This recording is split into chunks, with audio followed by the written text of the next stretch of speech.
Hey guys, how's it going? Hope you're doing well. My name is Crown, and today I'm going to read you some very interesting stories that I hope that you're gonna love. And now, without further ado, let's go!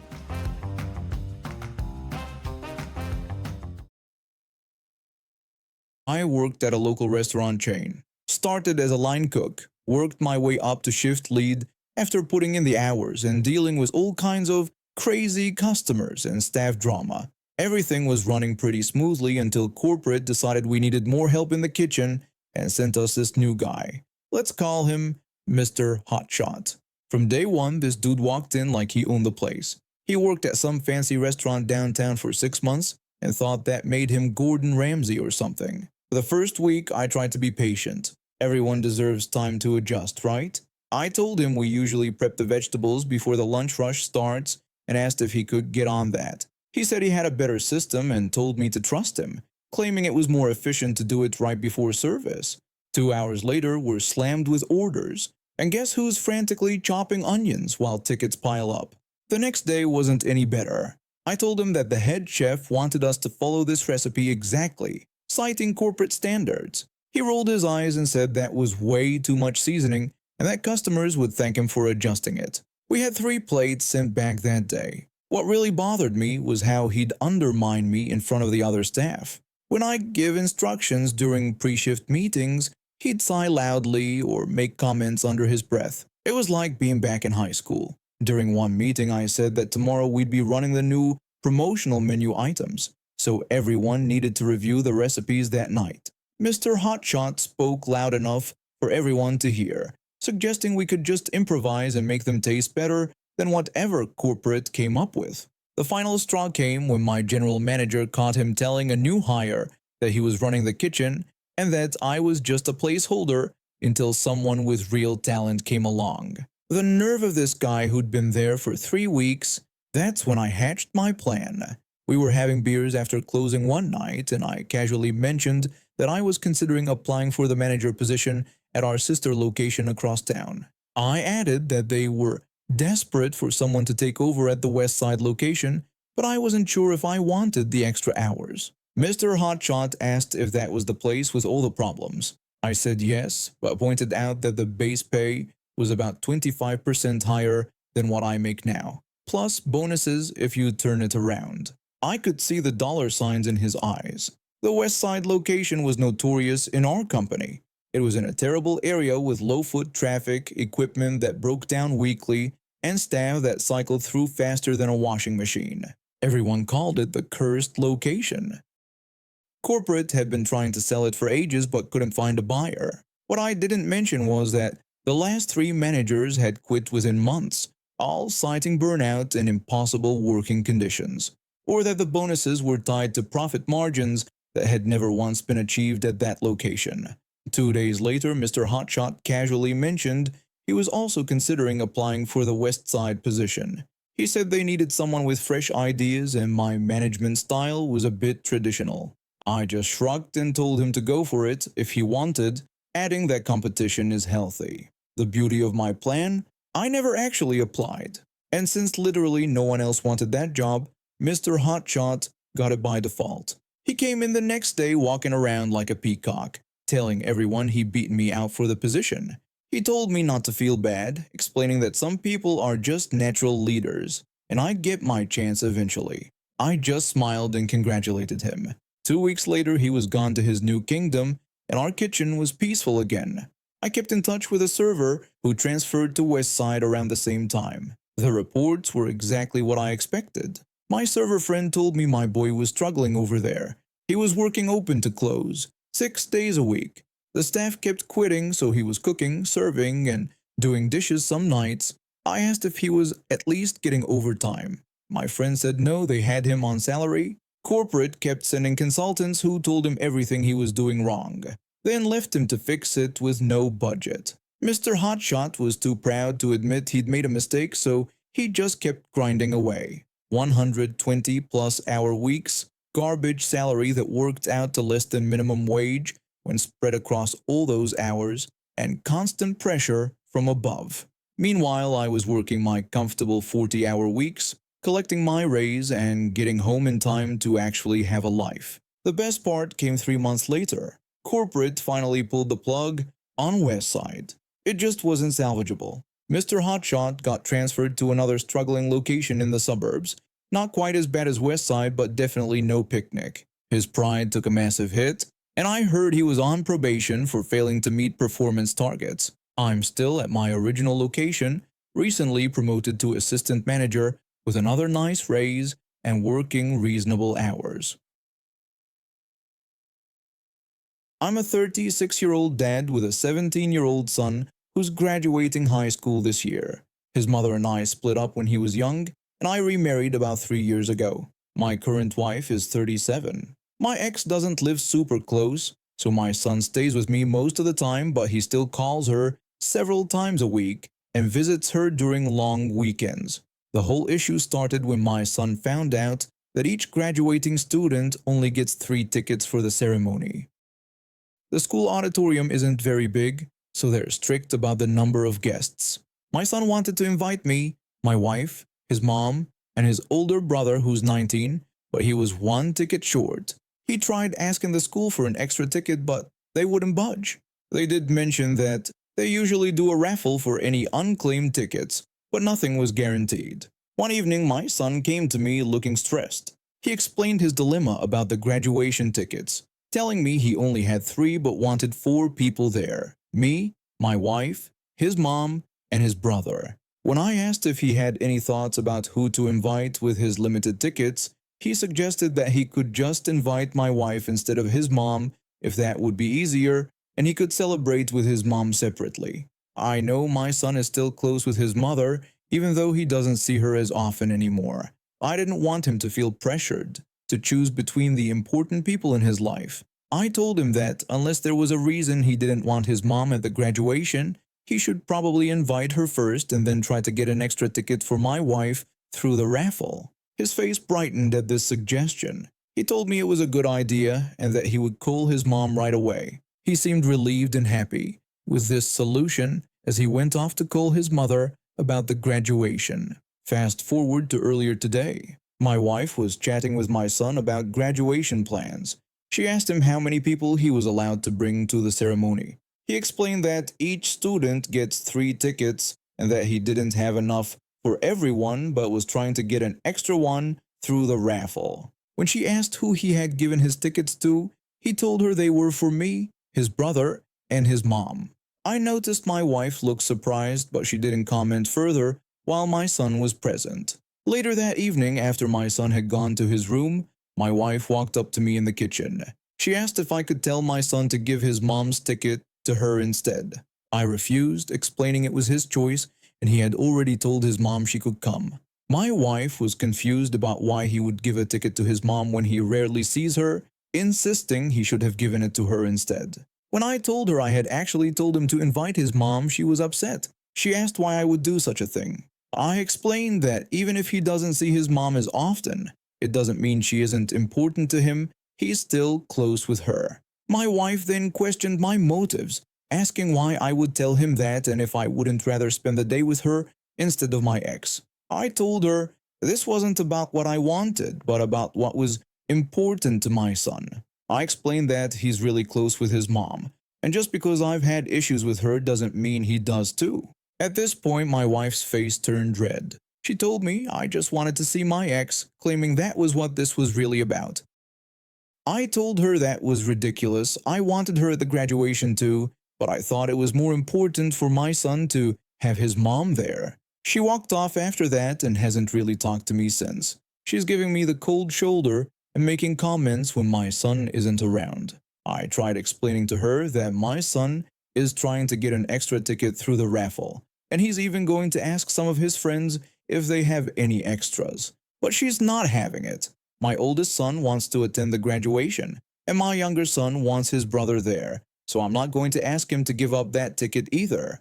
I know I should have talked to my wife about this before my son called his mom, but I wanted to wait until he was sure about who he wanted to attend. He only called his mom the day before all this happened and told me about it the next morning. I was planning to talk to my wife that night, but she brought it up first when she talked to my son. That's on me, and I should have given her a heads up. My wife isn't home today, but I'm planning to talk to her tonight when she gets back. I'm hoping she'll calm down and see this from my son's perspective. This is his graduation, his achievement, and he should be able to have the people he is closest to there to celebrate with him. I don't think I'm being unreasonable here.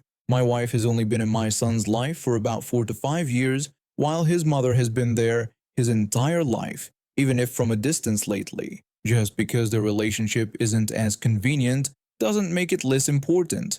The whole situation has me stressed out. I want everyone to be happy, but that seems impossible right now. I'm a guy who enjoys staying at home.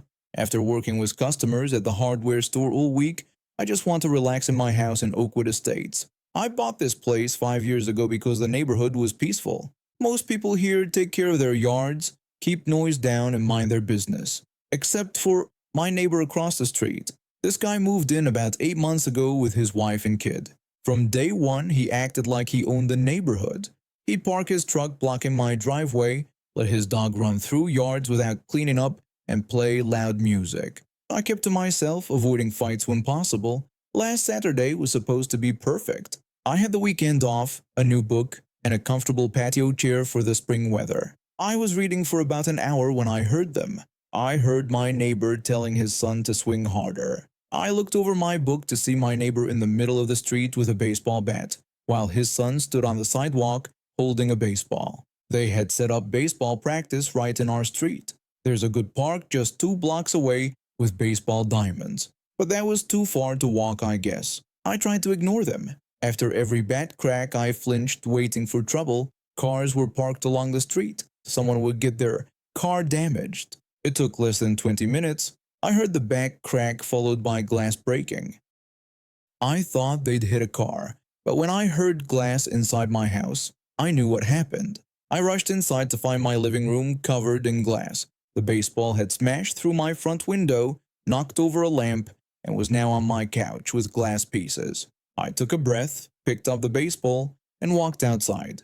My neighbor was standing there with his son, both looking at my broken window. I showed him the baseball and told him what he did to my window. He said accidents happen, like I was making a big deal out of nothing. I told him this wasn't just an accident. It was because he chose to play baseball in the street instead of the park. I asked if he could help pay for repairs. He laughed in my face. He told me it was just glass and I should chill out, saying my insurance would cover it. I told him my deductible was $500 and this would cost me money. He shrugged and said it wasn't his problem.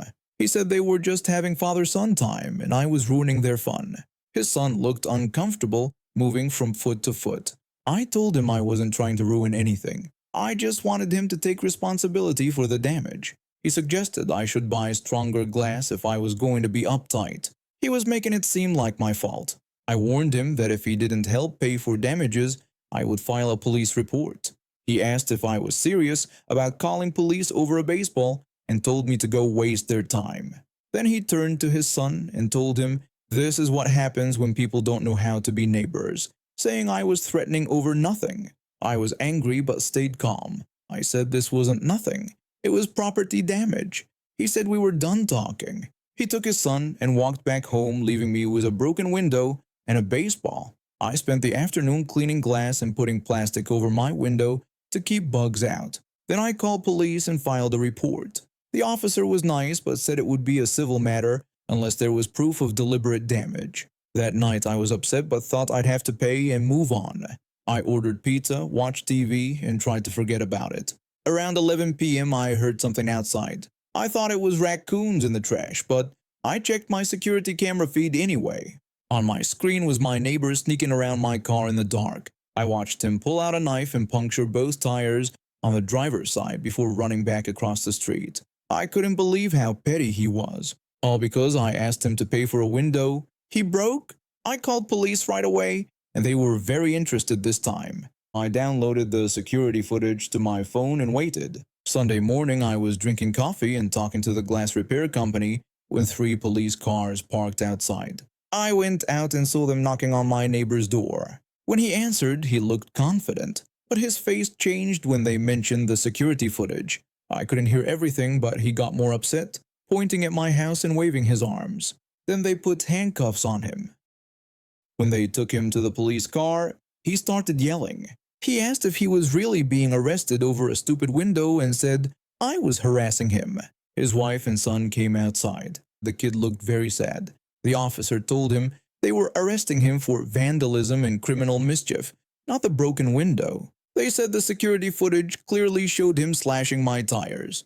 My neighbor complained that I had called police on him for an accident, like that made his revenge okay. The officer said not committing another crime would have been better.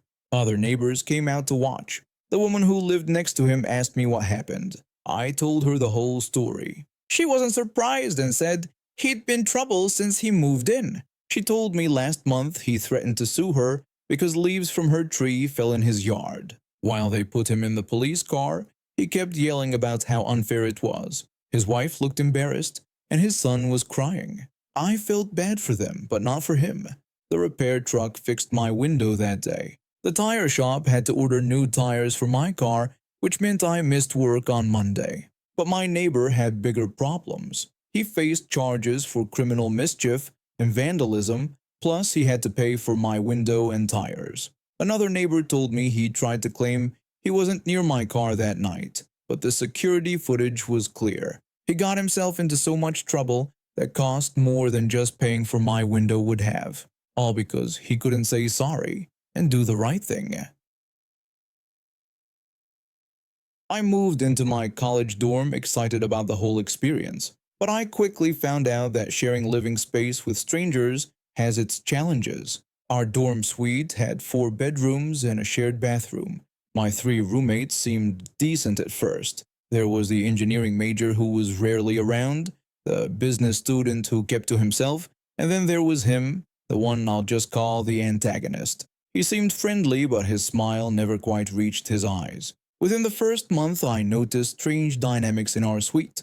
The engineering major and the antagonist clashed over small things, noise levels, cleaning schedules, borrowed items that weren't returned. But the bathroom situation was where things got weird. One morning, the engineering major stormed into the common area looking disgusted. He angrily asked if someone had messed with his soap, pointing out there was a pubic hair on it. The antagonist just shrugged, barely looking up from his phone. He suggested maybe the engineering major had dropped it himself. He reminded everyone that they all showered alone, so how could anyone else have touched his stuff? This strange incident wasn't isolated. Every few days, the engineering major would find the same calling card on his soap, a single curly hair on top of the bar. We all knew who was doing it. The antagonist was the only one with both a chance and the twisted sense of humor to pull such a disgusting prank. When confronted directly, he would always deny it with a smug look on his face. He would challenge the engineering major to prove it was him. He even suggested that if the engineering major was so paranoid, maybe he should just keep his soap in his room. The engineering major tried everything, keeping his soap in a container, hiding it in different spots in the bathroom, even labeling it with warnings. Nothing worked. Somehow the antagonist always found it and left his revolting signature. After 2 months of this, the engineering major reached his breaking point. He said he couldn't deal with this childish behavior anymore and had asked for a room transfer. 2 days later, he was gone. The antagonist seemed pleased with himself, strutting around like he'd won some victory. The business student and I looked at each other, both of us knowing we could be next. The following week, I found it, a single dark, curly hair sitting on my soap bar after my morning class. I carefully removed it, said nothing, and went about my day. The antagonist watched me that evening, clearly disappointed I hadn't reacted. Later, the antagonist casually asked me how my shower was that day. I replied that it was fine and asked why he wanted to know. He claimed he was just making conversation, but his smirk gave him away. That night, I went to the grocery store with a plan forming in my mind. I bought a new bar of soap, same brand as my current one, and a small bottle of jalapeno oil from the international food section. Back in my room, I carefully worked the oil into the fresh soap bar, making sure it went deep while leaving no visible trace. The oil itself was clear, and once it soaked in, the soap looked completely normal. In the morning, I swapped out my trap soap for the old one, placing it in the exact same spot in the shower caddy. Then I waited. That afternoon, while I was studying in my room, I heard the bathroom door close and the shower turn on. The antagonist was the only one home besides me. About 5 minutes into his shower, it happened. The scream was loud enough to be heard through the bathroom door and walls. It started as a confused yelp that quickly became what I can only describe as primal howls of agony. I bit my lip to stop from laughing out loud. I could hear him screaming about burning sensations. The shower abruptly shut off. I heard frantic splashing and more cursing. The bathroom door flew open moments later, and I caught a glimpse of the antagonist, towel wrapped around his waist, his face twisted in pain as he rushed to his room.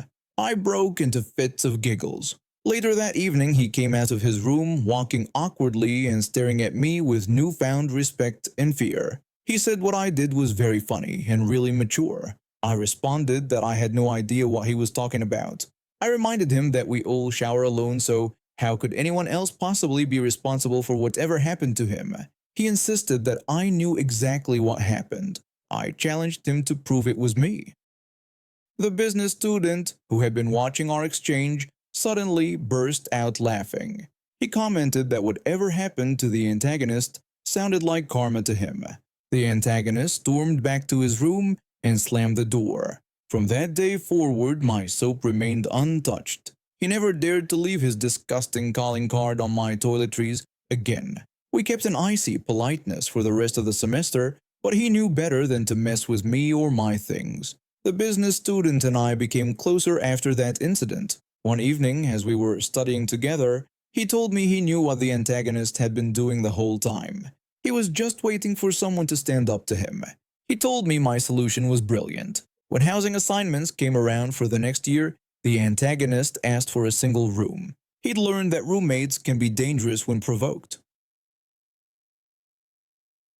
I'd never been one to go out of my way for unnecessary work. Call me lazy if you want, but I prefer to think of myself as efficient. If I find myself doing the same tedious task over and over, my brain starts thinking, how can I make this easier? That happened with my weekly garbage can situation.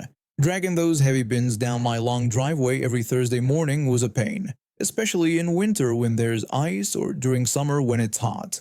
I'd seen those garbage can carts at stores, but they looked flimsy, like they'd fall apart after a month of use. So I decided to build my own cart. Spent a Saturday in my garage putting together something sturdy with some angle iron I had left over from another project, some pressure-treated lumber, and never flat tires. Those tires cost 3 times what regular ones would, but they're worth every penny. Nothing worse than a flat tire on your garbage cart when you're already running late for work. The finished product was perfect. It could hold both my garbage and recycling bins, had a handle at just the right height, and rolled smoothly over gravel, grass, whatever. Problem solved. My Thursday mornings got a lot easier. Fast forward to last week. I'm wheeling my cart out to the curb when my neighbor from 2 houses down walks over. This guy, I'll call him entitled neighbor, has lived there for about 10 years. In that entire decade, we've maybe exchanged words 5 times. He's the type who keeps to himself but somehow manages to be annoying from a distance. Entitled neighbor asked where I got my cart. I told him I made it myself. I was surprised by the compliment. Maybe he wasn't so bad after all. Then entitled neighbor just flatly said that I should make him one. Not a question. Not a polite request asking if I would mind making one for him or asking how hard it was to build. Just a command, like I was some kind of garbage cart manufacturing service that existed solely for his benefit. I asked him to clarify what he meant, though I knew exactly what he was demanding. He repeated himself, saying I should make him a cart like mine. I explained that it took me about half a day to build, plus around $50 in materials. I was giving him an opening to either offer to pay me or ask for instructions to build his own. Instead, he just nodded like I'd agreed to his demand and asked when I could have it done. 10 years of barely acknowledging my existence, and now he expected me to spend my free time building him something because… why? Because he wanted it? I told him I wasn't making him a cart. His face changed immediately. It was like he couldn't understand someone telling him no. He asked why not, seeming confused. I explained that I built this one for myself, and if he wanted one, he could build his own or buy one. He argued that since I already knew how to make it would be easy for me. I reminded him that it would still take my time and money, and I wasn't willing to do that. He stood there for a moment, then his expression darkened. He made a comment about how neighbors used to help each other and complained that people these days are inconsiderate. Then he walked away, mumbling under his breath. I just shook my head and finished putting my bins out. This isn't the first time entitled neighbor has shown his true colors. There's the lawn mowing situation too. Every time I have guests over in my backyard, he suddenly decides that exact moment is when he needs to mow the strip of grass along our property line. Having a birthday barbecue, he'll be there with his noisy mower.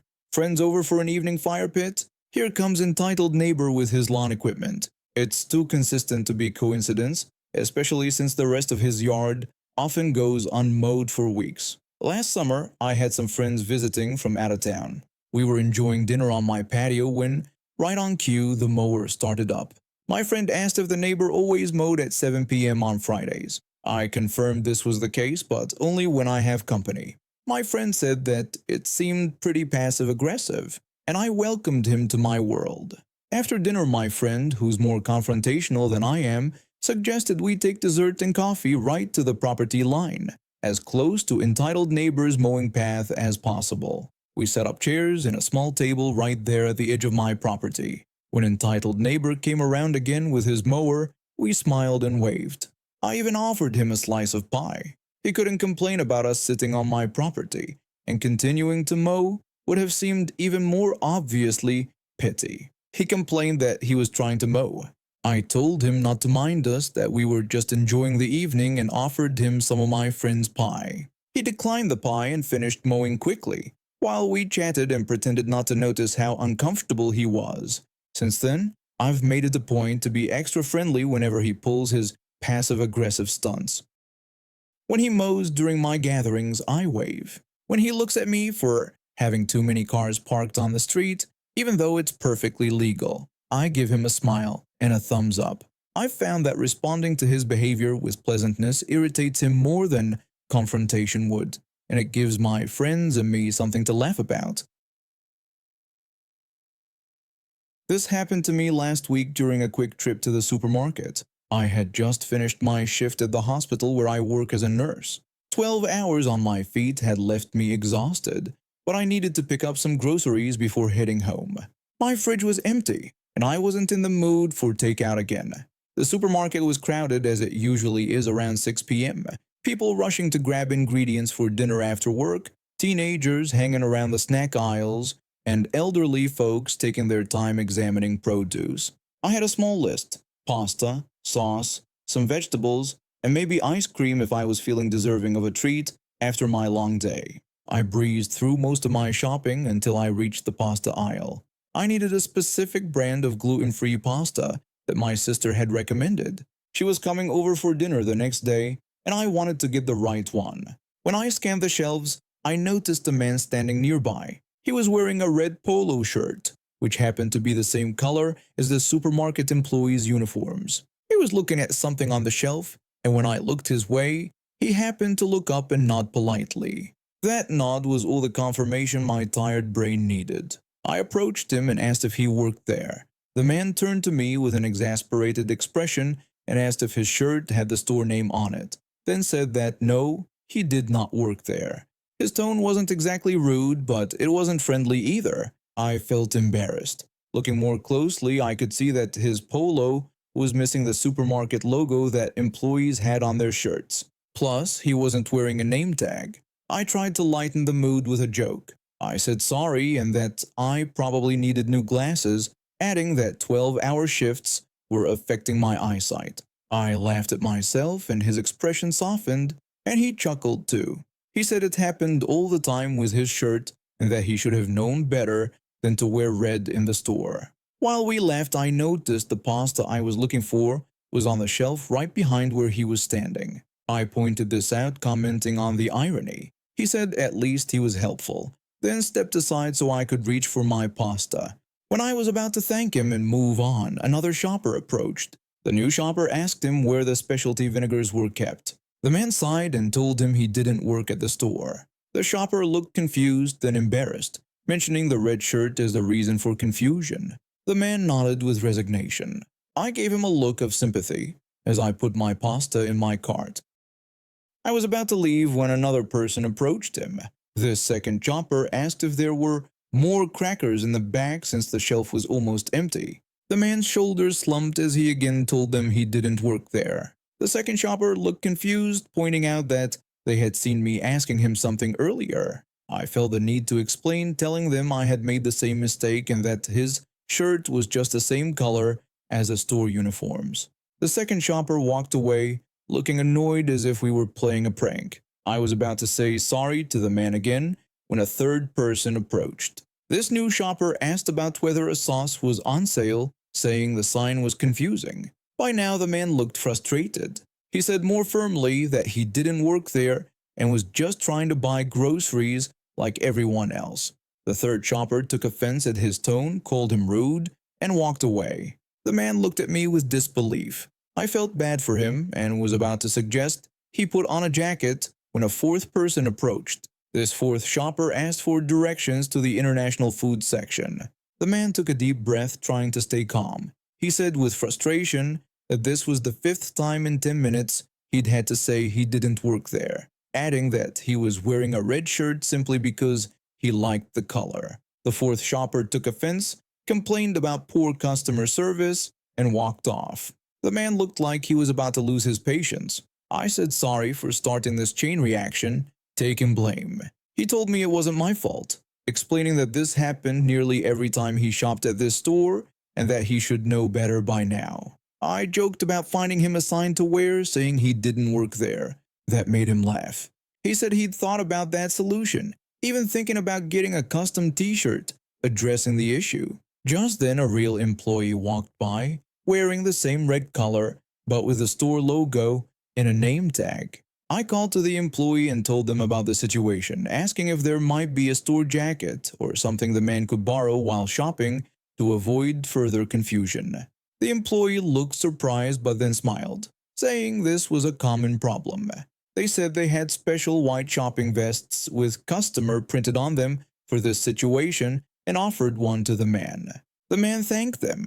The employee went to get a vest, and while waiting, the man thanked me for speaking up, saying that he usually just endured these interactions without seeking help. I downplayed my help, noting it was the least I could do after being the first to mistake him for an employee. When the employee returned with the vest, the man put it on. It looked silly, but it would be effective. He asked how he looked, and I told him that he now definitely didn't look like an employee. We both laughed, and I continued with my shopping, feeling like I'd fixed my mistake. When I headed to checkout, I saw the man still shopping, now unbothered in his customer vest.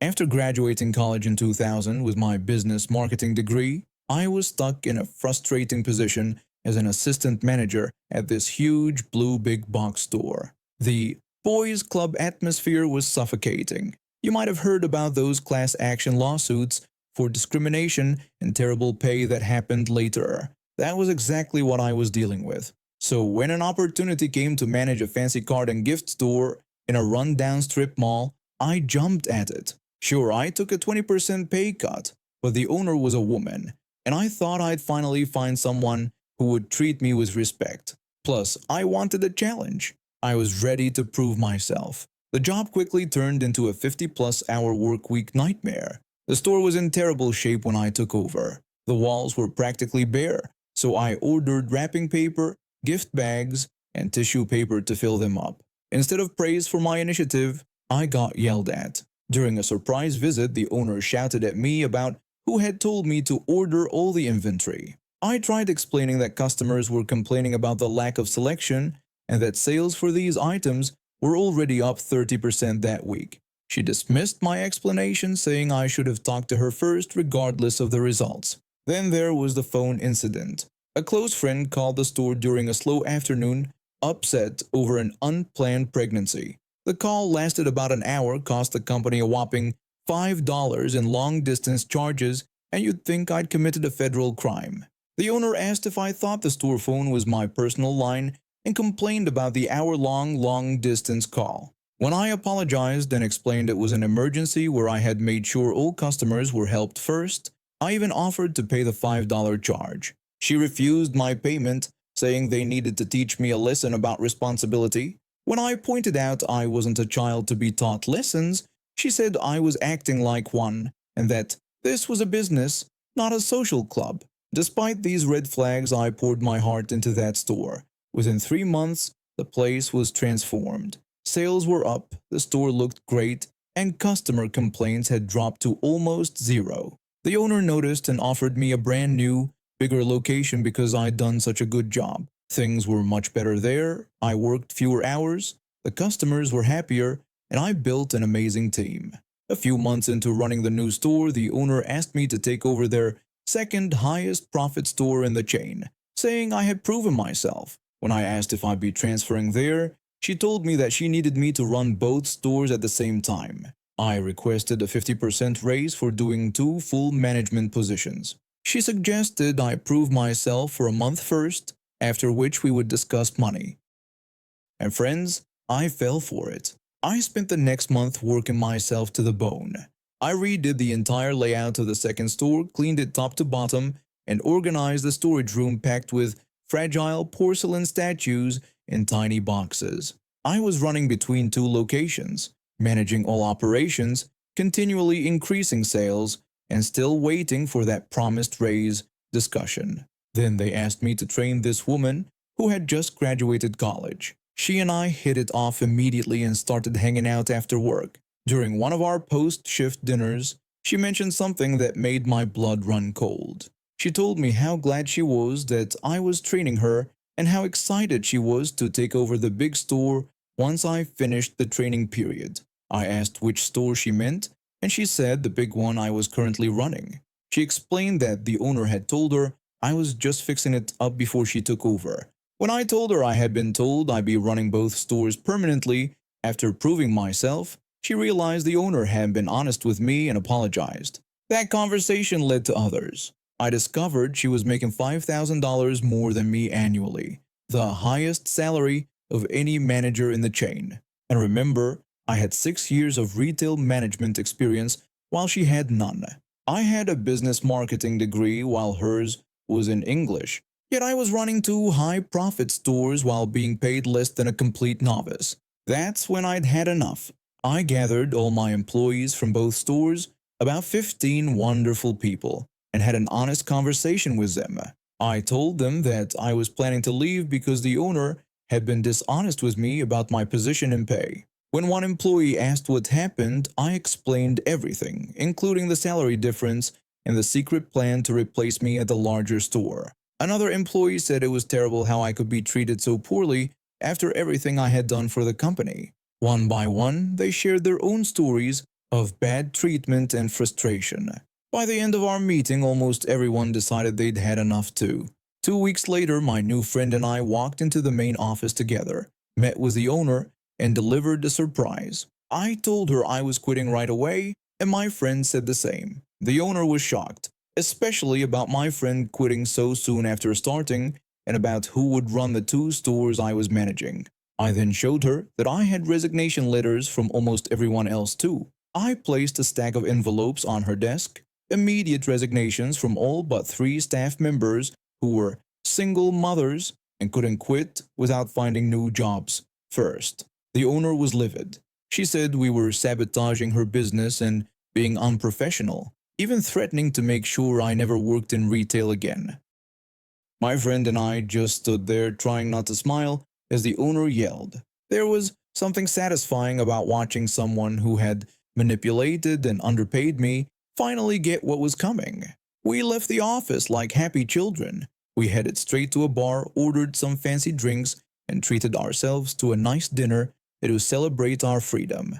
Within 3 months, the original store I had managed closed down completely. A year after our mass resignation, the second and third stores in the chain followed suit. It's been 25 years since that day, and I'm still close friends with one of the 2 main office workers who saw everything. She's actually my co-worker now in a different field, and she's told me all about what happened after we left. The owner spent weeks trying to personally run those stores before giving up. Those stories still fill me with joy. And now we have reached the end of today's stories. Thank you for watching, and see you next time.